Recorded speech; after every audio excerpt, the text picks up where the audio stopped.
Arabelle Bien-être. 9h-10h, Arabelle Bien-être avec Manel sur Arabelle. On se retrouve pour notre rendez-vous quotidien 100% bien-être 9-10 heures sur Arabelle. Aujourd'hui, je reçois monsieur Mohamed El Menjra, spécialiste en transformation rapide. Il répondra à la question comment démarrer et réussir un projet professionnel. Il va nous apprendre à faire un plan d'attaque, travailler en équipe. Il va aussi nous expliquer l'importance du réseautage, comme j'ai dit avant la pause, qui demande une certaine intelligence relationnelle. Je vous rappelle que vous pouvez toujours participer à l'émission en envoyant vos questions, vos réactions par SMS au 0488 106 800. Je répète, 0488 106 800. Bonjour, monsieur Mohamed El Menjra. Bonjour. Toujours un plaisir d'entendre ta voix ce mardi matin. Merci beaucoup. Plaisir partagé. Alors, est-ce que vous me voyez ou toujours pas? Je ne te vois pas, mais je t'imagine. Il n'y a aucun problème. C'est le plus important. De toute façon, toi, est-ce que tu me vois bien? Moi, je vous vois très bien. Les auditeurs aussi sur le site arabelle.fm, ils vous voient. Donc, je ne sais pas d'où vient le problème. Bref, monsieur Mohamed El Menjra, tout se passe bien au Maroc? Oui, ça se passe bien. Ça vaccine à fond. Donc, les gens commencent à s'habituer à de bonnes choses. Donc, on est en train de... Je pense que le pire est derrière. Voilà. Le pire. Et de toute façon, on doit s'habituer. La race humaine a vu pire, donc ça a été difficile cette année, mais bon, je pense qu'il faut s'habituer. C'est ça ce qui fait notre force et notre résilience en tant qu'humain. Je parlais d'intelligence relationnelle. Savoir s'adapter aussi, ça demande une certaine intelligence, monsieur Mohamed El Menjra. L'intelligence, c'est pouvoir s'adapter. Quand on me demande c'est quoi la définition de l'intelligence, c'est la capacité à s'adapter. L'intelligence, bien sûr, il y a l'intelligence académique, être capable de réciter ce que le prof a dit, être capable d'avoir une bonne mémorisation, mais la vraie intelligence, c'est la capacité à s'adapter. Sortir meilleur de cette crise, il faut toujours se dire comment je peux sortir meilleur, comment je peux devenir meilleur, et ne pas s'accabler, j'en ai marre, ça arrive, c'est la fin du monde. Non. On va sortir meilleur, on va avoir beaucoup de belles choses après. C'était un petit clin d'œil à toutes ces personnes qui se plaignent H24. Savoir s'adapter demande une certaine intelligence. C'est une capacité qu'on peut développer au quotidien. Tout s'apprend et on est là aussi pour ça, monsieur Mohamed El Menjra. Oui, absolument. Tout se travaille. Alors, réussir. Aujourd'hui, on va aussi apprendre à réussir. Ça s'apprend. Est-ce que je peux dire que réussir est essentiel à mon bien-être ? Bien sûr, une des causes de dépression, c'est quand la personne fait quelque chose qui n'est pas en conformité avec ce qu'elle voudrait faire. Chacun d'entre nous a un projet de vie sociale, un projet de vie familiale et aussi un projet de vie professionnelle. Donc la bonne question, c'est est-ce que le métier que j'occupe, le travail que j'ai est en accord avec ce que je veux vraiment faire et qui je suis. Et être capable de faire quelque chose que l'on aime et dans laquelle on trouve du plaisir, même si des fois il y a des difficultés, c'est une très très belle réussite. Faire ce qu'on aime. Je ne sais pas si vous voyez un peu sur les réseaux sociaux, sur YouTube. Moi, dès que j'allume une vidéo YouTube, j'ai des publicités par rapport à des formations, apprendre à travailler à son propre compte. On dirait que c'est le paradis sur terre. On nous vend le fait de travailler à son propre compte comme un rêve. Or, monsieur Mohamed El Menjra, il faut dire la réalité. Les personnes qui travaillent à leur propre compte, c'est pas toujours beau, c'est pas toujours rose. Oui, parce qu'il y a un danger. Le grand danger, c'est d'arrêter de travailler pour quelqu'un et ensuite de travailler pour soi-même. Il ne faut pas travailler pour vous-même, il faut monter une entreprise. Cette entreprise, bien sûr, vous donnera des revenus, mais le plus important, c'est de construire un projet. Parce que si c'est pour sortir d'un travail où vous avez la tranquillité d'esprit, vous travaillez bien, vous avez votre petit salaire à la fin du mois, démarrer quelque chose et se retrouver avec plus ou moins la même situation, ça ne vaut pas le coup. Démarrer son projet, c'est construire une entreprise qui va pouvoir fonctionner même quand vous n'êtes pas au travail. C'est ça l'avantage. C'est très important ce que vous dites, parce que des fois aussi on pense que parce qu'on va arrêter ce qu'on est en train de faire, le salaire mensuel, et aller investir dans un domaine qui nous intéresse, que c'est bon, c'est le paradis. Or, des fois, c'est la réalité, il faut le dire. J'aime pas décourager les gens, mais il faut avoir des épaules pour assumer ça. Oui, il faut avoir des épaules, il faut avoir un plan. On en parlera dans l'émission. Il y a des astuces. Il y a des erreurs à éviter, donc être entrepreneur, c'est prendre des risques, mais prendre des risques, ça ne veut pas dire être fou. Les grands entrepreneurs ont toujours réfléchi et mis en place un certain plan. Très important. Pourquoi on a du mal à passer à l'action et nos idées restent toujours des idées? Des fois, on commence 3-4 projets. aucun projet ne voit le jour? Parce que l'humain a quelque chose qui est dans son ego, qui est à l'intérieur, qui est une aversion au risque. Si vous demandez à deux personnes, si je pouvais vous garantir que vos revenus ne baissent pas, et la deuxième personne, on lui dit, si je pouvais vous donner la possibilité de gagner plus, tout le monde choisirait la première solution. C'est beaucoup plus facile pour l'humain de garder ce qu'il a que d'aller entreprendre quelque chose. C'est pour ça que beaucoup de gens ne veulent pas changer. Ils ont peur de se mettre dans une position où ils risquent de perdre ce qu'ils ont. Entre perdre ce qu'on a et gagner plus, la plupart des personnes préfèrent ne pas perdre ce qu'elles ont. Donc c'est cet acquis qui les dérange. Elles se disent, demain je démarre un projet, qui me dit que je vais gagner plus? Donc bien sûr qu'il y a un risque, bien sûr qu'il y a quelque chose qu'il faut faire, qu'il faut bouger. Il y a aussi sortir de sa zone de confort, la peur. Donc ces trois critères font que beaucoup de gens n'osent pas faire le premier pas. C'est ce qu'on appelle la zone de confort, Monsieur Mohamed El Menjra.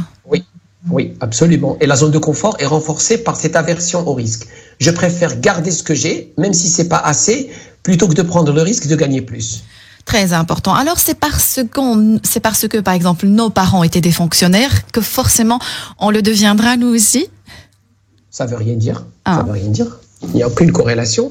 Vos parents ont fait des choix, il y avait des contextes.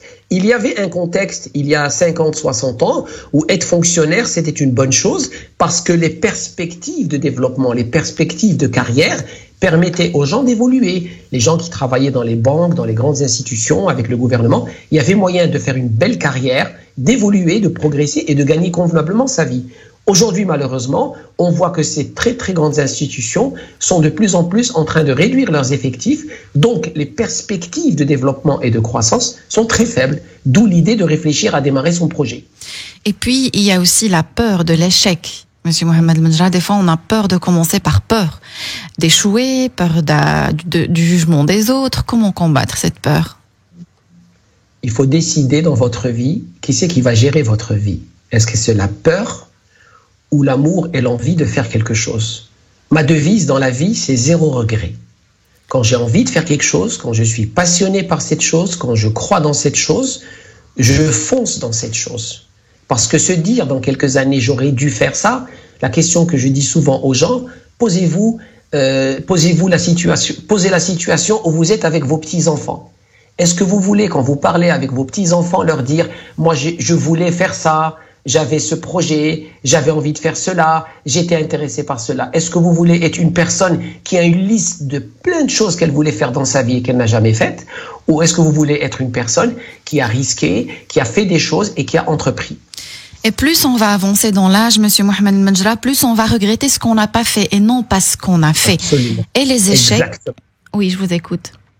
Exactement, je disais exactement. Et puis, échouer, c'est aussi l'occasion de repartir avec de l'expérience, tout simplement. Bien sûr, et on voit, pour l'émission, j'ai pris quelques chiffres. Il n'est jamais trop tard. Alors, je sais qu'il y a des gens qui te disent « Ah, moi j'ai 40 ans, j'ai 50 ans, c'est trop tard ». Ou des personnes qui ont 20 ans, ils te disent « Non, je peux pas le faire ». J'ai fait une liste par âge de gens qui ont réussi. Zuckerberg, Facebook, il avait 19 ans. Steve Jobs de Apple, il avait 21. Bezos d'Amazon, il avait 30 ans. Elon Musk de Tesla, il avait 31. Jack Ma d'Alibaba, 35. Netflix, il a démarré Hastings à 36. Ford, il a commencé à 40 ans. Sam Walton à 44. Ray Kroc, McDonald's à 52. Et Kentucky Fried Chicken à 63. Oh. Donc, on voit qu'il y a des gens qui ont démarré de projets de 19 à 63. Donc, à tout âge, vous pouvez démarrer. À tout âge, vous pouvez faire des choses extraordinaires. Et ça, c'est quelque chose sur laquelle je voudrais insister. S'il vous plaît, il n'est jamais trop tard pour démarrer quelque chose qui vous passionne. Ne laissez jamais l'âge ou votre environnement être une contrainte. C'est magnifique ce que vous dites, magnifique. Moi-même, l'école, même les formations, je n'arrête pas à le dire à mes abonnés sur Instagram, sur Facebook, sur YouTube. Allez faire des formations, allez étudier. Pourquoi non, c'est pas trop tard. Vous n'avez pas eu l'occasion d'étudier quand vous étiez jeune, c'est pas trop tard. On peut le faire tout de suite. Oui, moi j'ai un exemple fascinant que je partage toujours. Je connais une personne qui a travaillé à la banque, qui a 56 ans, qui a demandé sa retraite anticipée, qui va passer son bac cette année, pour ensuite passer le concours et commencer ses études de médecine. Il a 56 ans et il va commencer médecine à 56 ans. Alors, beaucoup de gens lui disent « tu es trop vieux ». Il me dit « non, moi j'adore médecine, j'ai pas pu faire médecine, maintenant je vais le faire ». Magnifique, magnifique. Alors, toutes ces pensées qui me freinent, Monsieur Mohamed El Menjra. il faut apprendre à les mettre de côté parce que quand une pensée vous freine, c'est votre ego. Votre ego, il cherche à ce que vous ne sortiez pas de votre zone de confort. Il faut faire attention aussi à votre environnement. Certaines personnes vont vous décourager. Elles vont vous décourager parce qu'elles-mêmes ont essayé de faire des projets mais n'ont pas osé. Donc comme elles n'ont pas osé faire leur projet, elles vont vous décourager de faire votre projet. Parce que vous serez une mauvaise comparaison pour elles. Magnifique, magnifique. Donc toutes ces pensées limitantes, je ne suis pas capable, je ne peux pas, c'est difficile, c'est la crise, toutes ces pensées que j'appelle pensées limitantes à mettre de côté et qui ne tentent rien à rien, qui ne risquent rien à rien. C'est aussi simple que ça. Monsieur Mohamed El-Menjra, à chaque fois quand je vous parlais de formation, à ces gens qui me parlent sur les réseaux sociaux, je n'ai personne pour me soutenir. C'est un terme, alors c'est une phrase qui revient à chaque fois. Alors moi, je vais vous avouer quelque chose. Quand j'ai commencé mes premières idées à les mettre en place, j'en ai parlé à personne et je n'ai été chercher le soutien chez personne. Je me suis dit, je retrouve mes ressources à l'intérieur. Où est-ce que je dois trouver mes ressources, monsieur Mohamed El-Menjra? La meilleure des choses, mais si je t'avais rencontré il y a une vingtaine d'années, je t'aurais dit, Manal, qu'est-ce que tu veux faire? Trouve quelqu'un qui fait ce que tu as envie, ce que tu veux faire et qui le fait bien, et demande des conseils. Demandez à des mentors. Vous serez surpris du nombre de personnes à qui vous pouvez demander conseil et qui vous donneraient des conseils. Des personnes bienveillantes. Je donne un exemple banal. Je vais ouvrir un restaurant, je connais rien du restaurant. Alors je vais aller voir un restaurant qui marche bien et je vais demander au propriétaire s'il peut de temps en temps me donner un petit quart d'heure, s'il peut me permettre de venir dans son restaurant, observer comment ça se passe. Je peux lier d'amitié. Je peux proposer de travailler un peu gratuitement et à côté de ça, il me donne un peu de temps. Donc je vais commencer à bénéficier de l'expérience, du vécu de ces personnes-là pour éviter un paquet d'erreurs. Parce que le but, c'est que quand vous vous lancez dans votre projet, il y a des erreurs qu'on peut éviter. Il y a des erreurs garanties. Si vous prenez des précautions, vous allez les éviter. Bon, il y a des choses qui vont arriver que vous n'allez pas pouvoir éviter. Mais au moins, toutes ces erreurs qui sont liées au métier de base, assurez-vous de rencontrer quelqu'un, d'avoir des mentors. Beaucoup de gens sont prêts à aider.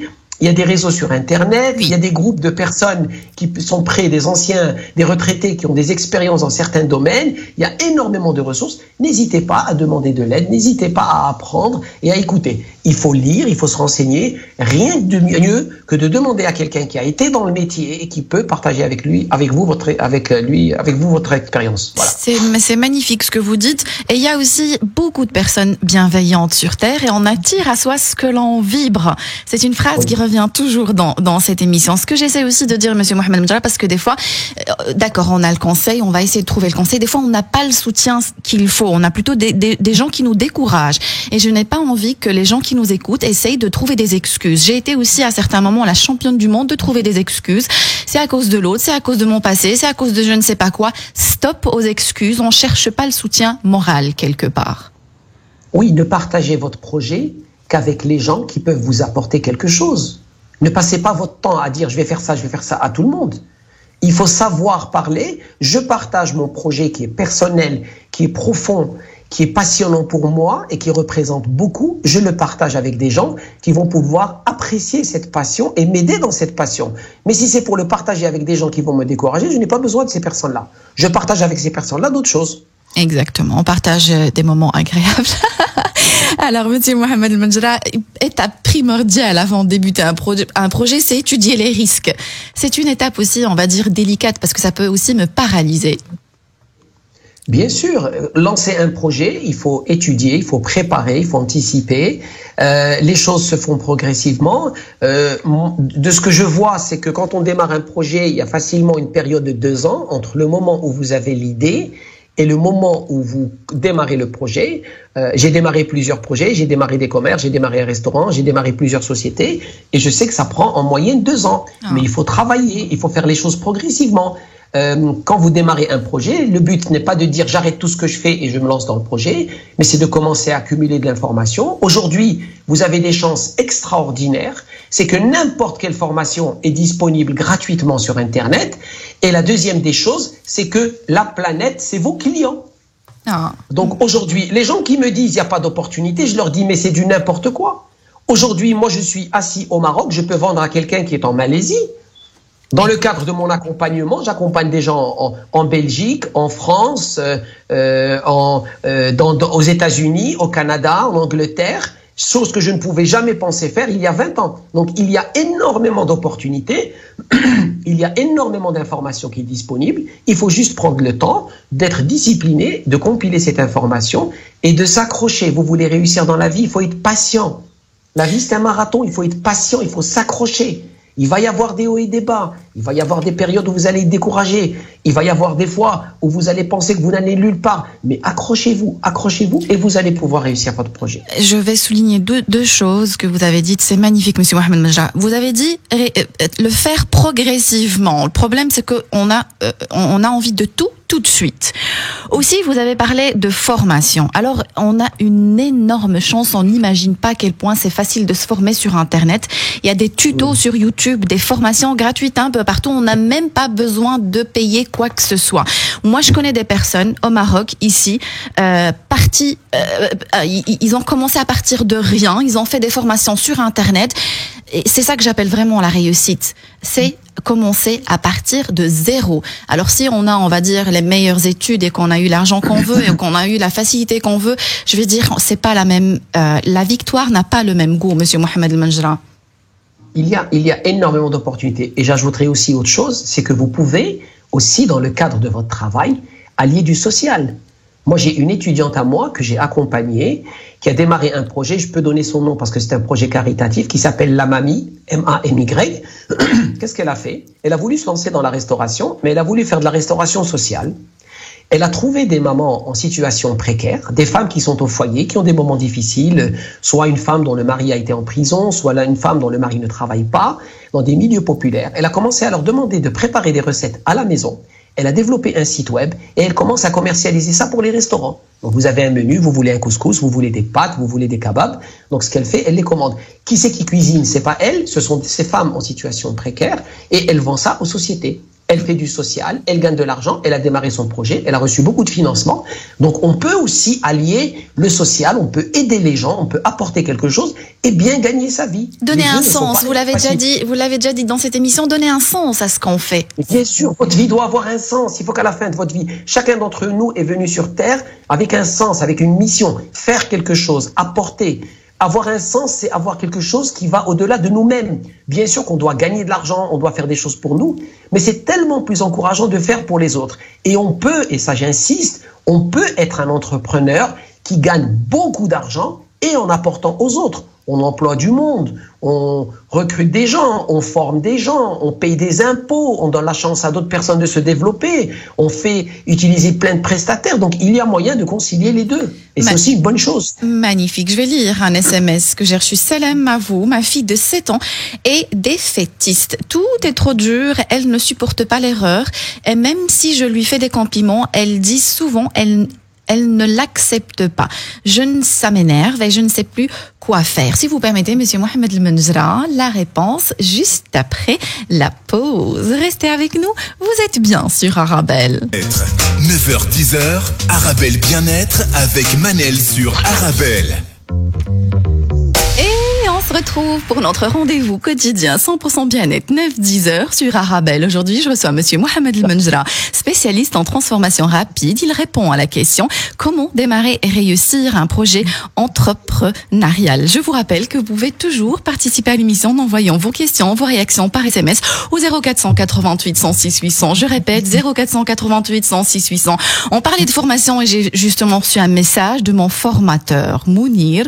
Je vous fais un coucou, Mounir, un graphiste digital illustrator. Alors, monsieur Mohamed Menjra, par rapport à la question que j'ai reçue avant la pause, salam à vous, ma fille de 7 ans est défaitiste. Tout est trop dur, elle ne supporte pas l'erreur. Et même si je lui fais des compliments, elle dit souvent, elle ne l'accepte pas et ça m'énerve. Donc, il y a déjà ça m'énerve, le fait de ne pas accepter les choses. Et qu'est-ce qu'elle peut faire avec sa fille, monsieur Mohamed Menjra? Qu'est-ce qu'on peut lui suggérer? Alors, ce qui est très important avec les enfants, si vous voulez inculquer en quelque sorte cette rage, ce désir d'accomplir et de faire des choses, il faut que les enfants, très tôt, ils soient exposés à de belles réussites et à de beaux échecs. C'est-à-dire un enfant, il doit savoir ce que c'est la compétition, il a fait du judo, il fait du karaté, la fille, elle fait de la danse, du dessin, des arts.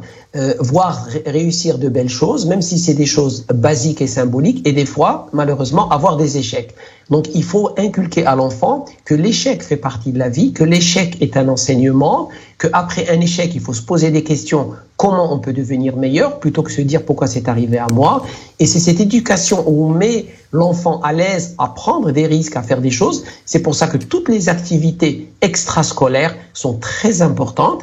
Et vous poussez l'enfant à ce qu'il faut que l'enfant grandisse avec un léger sens de compétition. Il ne faut pas que ça soit un sens de la compétition démesuré, mais il faut qu'il sente, on joue au foot, il y a de la compétition, on fait de la danse, on fait de la guido, il y a de la compétition. Donc apprendre à vos enfants à être dans des petits projets entrepreneuriaux, les mettre à l'aise par rapport à l'échec et leur dire que l'échec fait partie de la vie. Leur donner envie de la réussite, mais leur dire que l'échec fait partie de la vie. Et surtout, échec ou réussite, toujours donner un amour inconditionnel et toujours être dans l'encouragement. C'est pas parce qu'il échoue que je vais le blâmer. Surtout pas. L'erreur à ne pas faire, parce qu'il y a des parents, ils blâment l'enfant en pensant qu'ils font du bien. Le blâmer quand il échoue.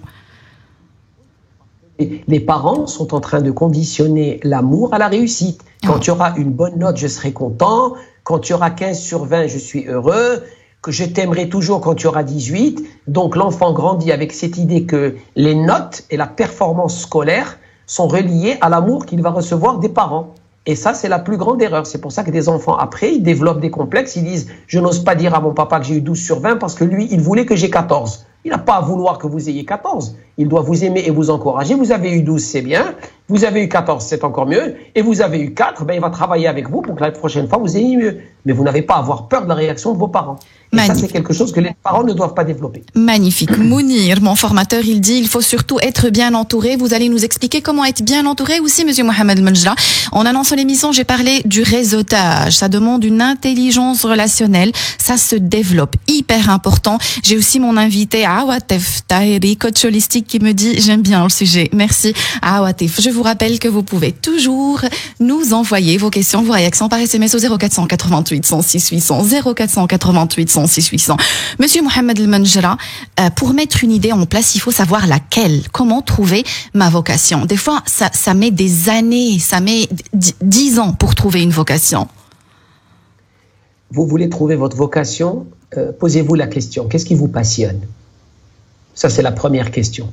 Qu'est-ce qui vous passionne? C'est-à-dire, quelle est l'activité que vous seriez capable de faire tous les jours, de ne pas être payé et de la faire de façon continue? Tellement vous aimez cette chose. Parce que quand vous allez démarrer un projet, vous allez en faire de cette chose. Vous allez en faire et en faire et en faire. Deuxièmement, posez-vous la question par rapport à la taille du marché. J'ai envie de faire quelque chose. Mes clients potentiels, est-ce que ça vaut le coup? Est-ce que je vais pouvoir en vendre à cette personne? Non, ici, permettez-moi, monsieur Mohamed Menjra, c'est très important. On est déjà dans un plan d'attaque. Moi, je parle de l'idée de base. Par exemple, je suis une fille, j'aime bien le maquillage, j'aime bien l'esthétique, mais j'aime bien aussi les plantes, j'aime bien les animaux. Comment trouver ma vocation? Qu'est-ce qui vous passionne le plus? Qu'est-ce qui vraiment vous emballe? Qu'est-ce qui allume cette flamme à l'intérieur de vous-même? Vous dites, waouh, j'adore ce métier, j'adore cette occupation. Identifier. Moi, j'avais une étudiante dans une école de commerce qui était passionnée par la couture. Elle me dit, je fais de la couture, je fais des choses pour ma famille, pour les amis. Et elle m'a dit, mes parents, ils me forcent à aller travailler dans la finance parce que j'ai un diplôme en finance. Je lui dis, non, tu travailles dans ce qui te passionne, mais tu le fais très bien. Il y a de très bons restaurateurs, il y a de très bons couturiers et il y a des personnes brillantes qui sont dans la finance. Donc, chaque métier, vous pouvez devenir excellent dans ce que vous faites. Mais pour pouvoir devenir excellent dans ce que vous faites, vous devez y mettre beaucoup d'efforts. Et pour y mettre beaucoup d'efforts, vous devez aimer ce que vous faites parce que vous allez le faire tellement de fois que vous ne pouvez pas démarrer un projet avec quelque chose pour laquelle vous êtes moyennement passionné. Donc, posez-vous la question, qu'est-ce qui vous passionne? C'est magnifique. Je vais souligner quelque chose parce que c'est typiquement culturel chez nous. Si un enfant va arriver chez ses parents, leur dire j'ai envie de faire la restauration ou la pâtisserie, ils vont crier au scandale. Il faut faire des études supérieures, je sais pas moi, avocat, médecin. Pour moi, je le dis, je le répète, vaut mieux être un jardinier épanoui qu'un astronaute triste. Oui, mais vous savez pourquoi? Parce que les parents, ils ont cette idée que la pâtisserie, vous n'avez pas besoin d'études. Par contre, être avocat, vous avez besoin d'études. C'est pas vrai. Pour devenir très fort dans la pâtisserie, c'est des années d'études, c'est des années d'expérience. Bien c'est sûr. un métier comme un autre. C'est un art. C'est un art. C'est un art. Chaque métier a ses mérites. Vous voulez être dans le bien-être, vous voulez être dans l'accompagnement, vous voulez être dans l'éducation, vous voulez être dans la radio, dans l'animation, dans l'événementiel, chaque métier. Mais nous, malheureusement, dans nos cultures, moi je parle en tout cas de ma culture de base, on a été classé parce que, d'ailleurs on le voyait, quand on était au lycée, on nous disait, si tu es intelligent, tu vas faire des études de maths, tu commences à être bête, tu vas faire des études de sciences, tu commences à être stupide, tu fais des études de gestion, et si tu es nul, tu vas faire des études techniques. C'est pas vrai. Effectivement, excusez-moi, monsieur Mohamed Menjra, une parenthèse. C'est comme ça que les études sont, on va dire, dans certains systèmes scolaires, c'est comme ça que les études sont, on va dire, programmées. À partir d'une certaine moyenne, on va dire 10 sur 10, on fait partie des meilleurs et on est directement orienté vers certains métiers. Et plus on descend, plus, ça n'a rien à voir. Je peux être hyper fort et être manuel, tout simplement. Mais des gens manuels sont très forts. C'est pour ça qu'aujourd'hui, ils s'en sont rendus compte. Par exemple, je parle dans le système scolaire français et les missions françaises qui sont dans le monde, ils ont changé le bac. Avant, vous aviez un bac qui était élitiste, c'est-à-dire les gens qui faisaient des bacs avec prédominance mathématiques et sciences, vous aviez toutes les écoles. Aujourd'hui, les gens qui vont passer le bac cette année en 2021, quelles que soient les conditions dans lesquelles ils passent le bac, c'est la première fois dans l'histoire du bac, il n'y a plus de filière. Vous allez avoir le bac, il n'y a plus la filière scientifique, littéraire. C'était de la discrimination. C'est pas parce que quelqu'un faisait des études littéraires qu'il est moins bien. Donc ça, c'est malheureusement quelque chose qu'on nous a inculqué et qui nous empêche de choisir. Donc tu me poses la question, Manel, comment choisir quelque chose, comment choisir un métier? S'il vous plaît, choisissez les métiers qui vous passionnent et encouragez vos enfants à choisir les métiers qui vous passionnent. Et on ne catégorise pas les métiers bien ou pas bien, ça n'existe pas, s'il vous plaît. Moi, c'est quelque chose qui me met hors de moi. Je sens que ça monte chez moi. Je commence à m'énerver. Alors, il n'y a pas de bon métier, il n'y a pas de bonne branche, il n'y a pas de bonne carrière. Il y a une carrière que vous aimez, il y a une carrière qui vous passionne. Il y a que des personnes brillantes dans leur domaine. Point. Exactement. Monsieur Mohamed Menjra, Awatif Tahiri, c'est une coach en nutrition, que j'ai déjà reçue ici. Donc elle confirme, elle dit, j'ai commencé ma reconversion professionnelle après 40 ans, après avoir eu 4 filles. Donc Awatif, moi, je vous ai invité ici autant que nutritionniste. Si vous voulez bien venir parler de votre expérience, inspirer les gens, ça me ferait énormément plaisir. Alors monsieur Mohamed Menjra, je vais... Excellent exemple. Je lui dis bravo à Awatif, bravo, top. Bravo, Awatif. Alors, je vous rappelle que vous pouvez toujours participer à l'émission en envoyant vos questions, vos réactions par SMS au 0488 106 800. Je vais lire un SMS, monsieur Mohamed Menjra, hyper intéressant. Bonjour Manel, qu'est-ce qui explique que parfois je suis vraiment motivée pour un projet auquel je crois et je me projette vraiment bien, puis une semaine plus tard, je me sens découragée, je ne vois plus comment agir et j'y crois moins. Puis à nouveau très motivé. Monsieur Mohamed Menjra, c'était Fouzia. Un des défis, c'est garder la motivation. Hyper difficile. Découper le projet en petits morceaux. Qu'est-ce qui se passe? Une personne veut démarrer un restaurant. Je donne un exemple.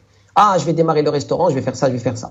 Au bout d'un moment, elle se voit tout de suite dans le restaurant, les loyers, l'équipement. Elle va trop vite. Elle va trop vite dans sa tête.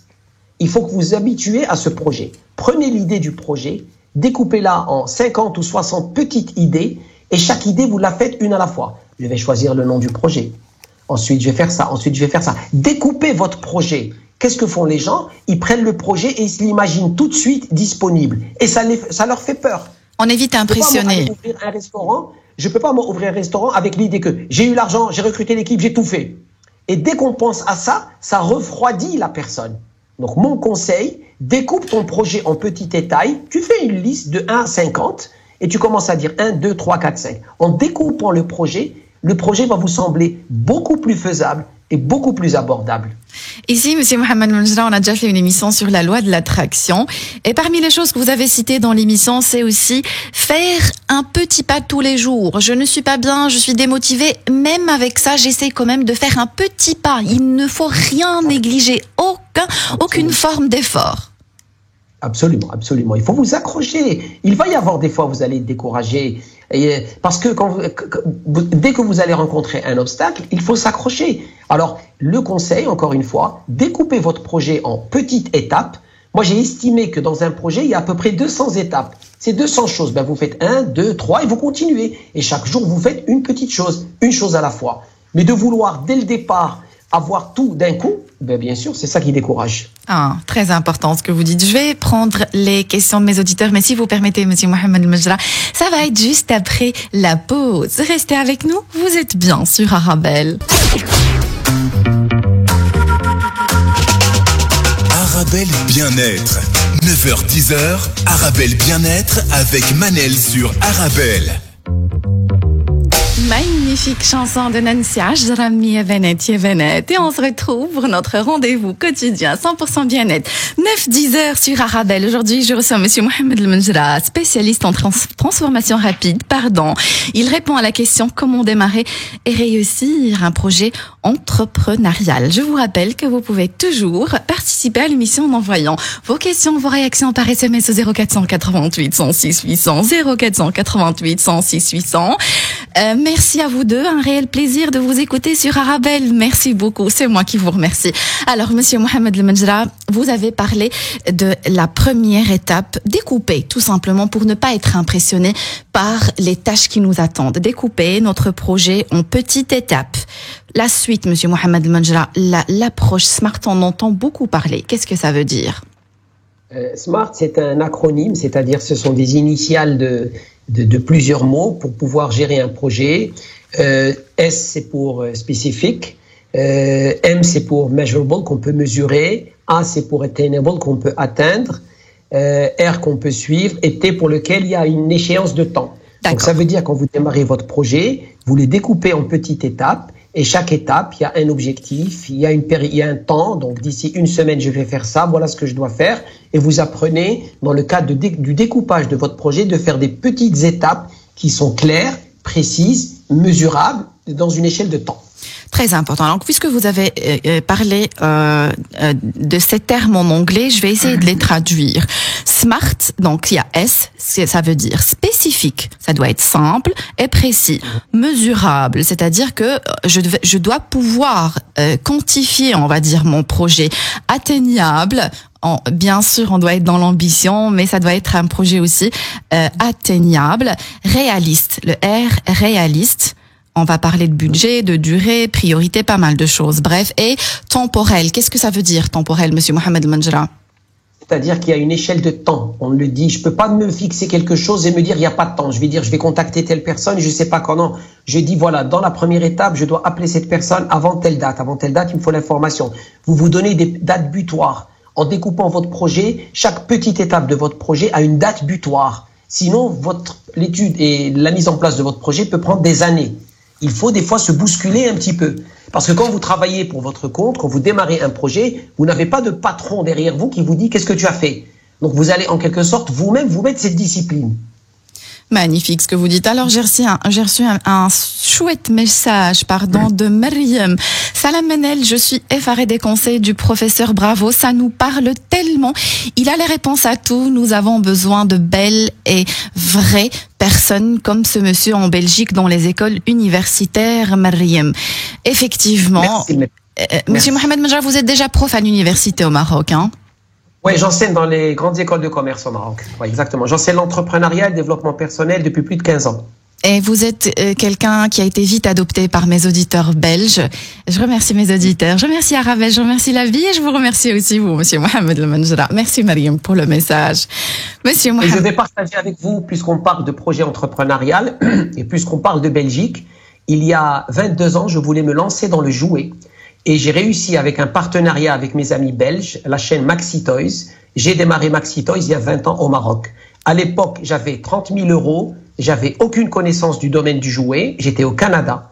Et grâce à des amis belges, un partenariat, nous avons démarré la chaîne de jouets il y a 20 ans. Voilà, un projet belge avec des amis belges et qui a commencé d'une simple idée. Voilà. Magnifique. Alors, puisque vous parlez déjà de projet, un plan d'attaque. Il y en a qui savent pas ce que c'est. Qu'est-ce que ça veut dire un plan d'attaque et comment le faire, Monsieur Mohamed Manjra? La première des choses, quand vous allez démarrer un projet, avant de faire un plan d'attaque, il faut vous dire l'idée. On a parlé de l'idée, il faut identifier ce qui vous passionne. Qu'est-ce qui vous passionne, qu'est-ce qui vous intéresse? La deuxième étape, quelle est votre équipe? Vous ne pouvez pas réussir un projet si vous n'avez pas des partenaires avec vous. Ça peut être des associés, ça peut être des gens qui vont vous aider, ça peut être des prestataires. Et la troisième des choses, il faut dérouler un plan d'action. Ce plan d'action, vous allez commencer à identifier les choses qui sont nécessaires à faire, vous allez commencer à faire de la recherche, et dans toute cette approche, c'est très important que vous ayez un mentor, quelqu'un qui va vous accompagner, quelqu'un qui va vous conseiller, quelqu'un qui va vous guider. Et c'est cette discipline, parce que ce qui est très dur quand on démarre un projet, on n'a pas de patron, on n'a pas de boss, on n'a pas de supérieur. C'est nous-mêmes qui devons nous inculquer cette discipline. Je reviens à ce que j'ai dit tout à l'heure, la capacité de découper votre projet en petites étapes va faire que vous allez pouvoir aller de l'avant.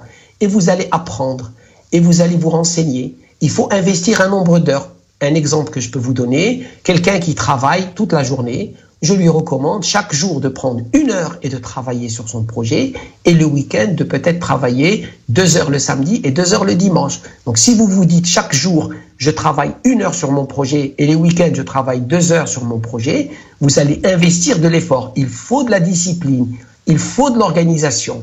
Faire un projet, c'est pas juste comme ça. Donc le fait de vous discipliner à vous donner du temps chaque jour, parce qu'on ne réussit pas progressivement, du jour au lendemain, on réussit progressivement. Donc vous devez investir du temps, investir de l'énergie pour apprendre et mettre en place votre plan d'action.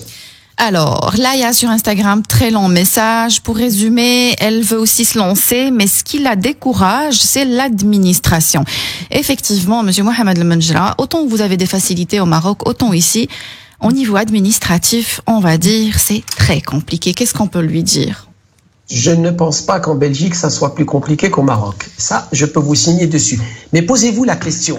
Quand c'est difficile pour tout le monde, il y a plus de chances. Parce que beaucoup de gens vont être découragés. Ah. Et les gens qui entreprennent dans des pays en Afrique, en Asie, dans des conditions très difficiles, il y a des pays où ils n'ont même pas... C'est difficile d'avoir le téléphone, d'avoir l'électricité. Il y a énormément de facilités.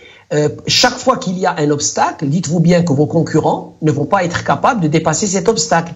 Il faut vous accrocher. Il faut vous accrocher. Donc les obstacles sont faits pour être surmontés. Je sais que c'est pas facile. J'ai démarré plusieurs projets avec des conditions très difficiles. Des fois, il y a des problèmes qui nous sortent de je ne sais où. Mais c'est votre force à vous adapter. Donc accrochez-vous. Et je vous garantis que si vous croyez qu'en Belgique c'est difficile, allez essayer de voir et de monter des projets ailleurs. Vous avez la chance dans des pays qui sont structurés. Il y a beaucoup de chance. Il y a beaucoup de capacités, il y a beaucoup d'aide pour pouvoir démarrer votre projet. Excellente philosophie. C'est difficile pour tout le monde, pas que pour vous, et c'est tant mieux. Alors, Monsieur Mohamed El-Menjra, je vais juste rappeler à mes auditeurs qu'ils peuvent toujours participer à l'émission en envoyant leurs questions, leurs réactions par SMS au 0488 106 800.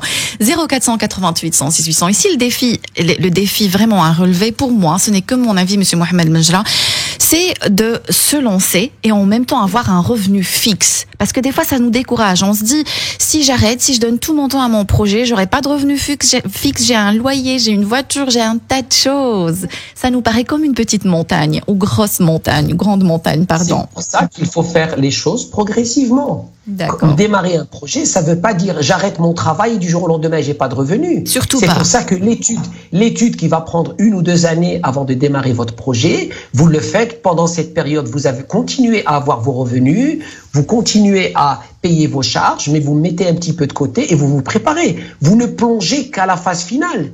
On donne toujours l'exemple de Phil Knight qui avait commencé la marque Nike de chaussures et d'espadrilles. Il était comptable, donc il travaillait la journée en tant que comptable et le soir il démarrait sur son projet. Les week-ends il travaillait de son garage. Donc l'idée c'est de préparer son projet. Donc pendant toute l'étude, toute la phase d'étude et de préparation, vous maintenez votre salaire, vous maintenez votre travail.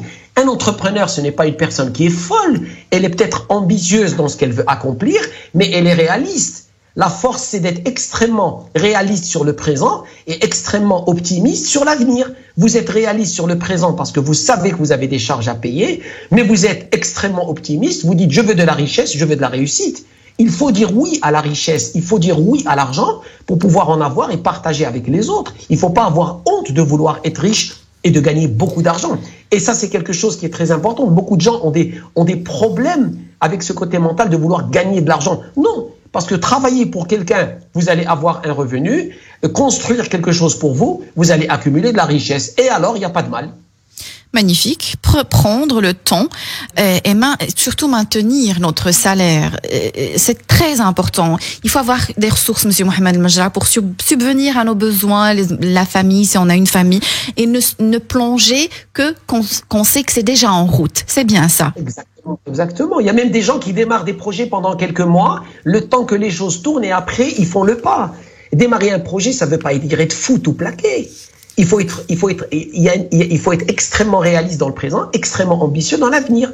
Donc, il faut se préparer, il faut anticiper. Tout ça fait partie du travail de l'entrepreneur. Parce que les gens, ils croient que l'entrepreneur, il s'est réveillé un matin, il a présenté sa démission, il est parti quelque part. Mais non. Mais c'est ce que, en fait, pourquoi je vous en parle? Parce que sur Internet, c'est ce qu'on essaie de vendre aux gens.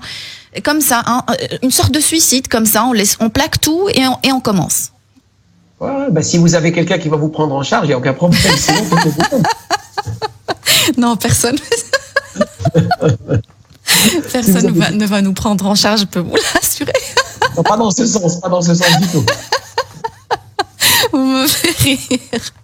Alors, Monsieur Mohamed Majra, on arrive déjà à la fin de cette émission. J'ai encore beaucoup de questions. Si vous permettez, ça va être pour mardi prochain, si vous êtes disponible.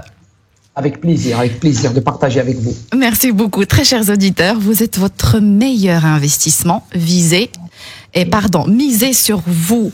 On arrive déjà à la fin de cette émission. Merci de nous avoir écoutés. J'espère que vous avez eu votre dose de vitamines. N'oubliez pas que le bonheur vous rend plus belle et plus beau. Fréquentez les gens heureux. Le bonheur est contagieux. Rendez-vous demain, 9h sur Arabelle. Arabelle Bien-être. 9h-10h, Arabelle Bien-être avec Manel sur Arabelle.